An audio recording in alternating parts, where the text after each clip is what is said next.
الزمالك. راجعين تاني نتفرج على الزمالك والماتش ده مع المصري. مواجهة قوية جدا ما بين جوميز وعلي ماهر، الاثنين مدربين، الاثنين لهم فكر، الاثنين بيعملوا شكل في الملعب، الاثنين عندهم جمل. لو هنقدر نتكلم انا اقدر اتكلم على جوميز لان هو اللي انا متابعه. عنده طريقة لعب في نص الملعب مغطية عند اي مشاكل في اي فرقة ممكن تقابلك، اذا كانت في الدفاع ولا في الهجوم. الكواليتي بتاع لعيبه نص الملعب بتاع الزمالك يتفوق على اي كواليتي بتاع لعيبه نص ملعب في اي فرقه في الدوري حاليا، بقوتهم، بمهارتهم، بسرعتهم، بنقل الكوره. اما بالنسبه للهجوم انت عندك ناصر منسي وسيف الجزيري، وعلى الشمال مصطفى شلبي ومشلاك، وما شفناش مشلاك ومش عارفين هنشوفه ولا لا وايه ظروفه. مش فاهمينه بصراحه. يعني هو بالنسبه لي لغايه دلوقتي لعيب مبهم مش مفهوم. شفنا فيديوهاته، شفنا اول ماتش ليه، يعني عارف تفائلنا بيه وبعدين ما لقيناهوش. لكن اللي تفائلنا بيه وفعلا لقيناه، والصفقه اللي حسينا بيها وجود، هو محمود بنتايج. عوض مكان الباك الشمال، سد مكانه بجد.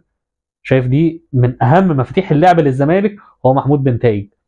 الزمالك في ميزه، اي لعيب بيبقى معاه كوره بيبقى عنده ثلاث حلول، بيلاقي ثلاث لعيبه بيقربوا له، يا لعيب من نص الملعب، يا الباك، يا المدافع. لكن لو المدافع معاه الكوره، اثنين لعيبه نص الملعب والباك. السرد باجات حمزه المسلوسي وحسام عبد المجيد.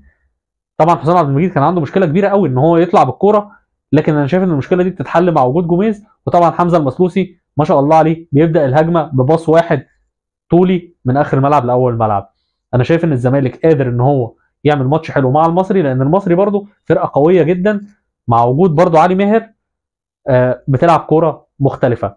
انا عايز اتكلم مع الناس اللي كانت قبل ماتش الاهلي بتتكلم على جوميز ان هو لازم يمشي. خلوا عندكم دم، لان انتوا رجعتوا دلوقتي بتقولوا جوميز ما يمشيش. ده دليل ان الناس دي بتبص على النتيجه، ما بتبصش على الماتش.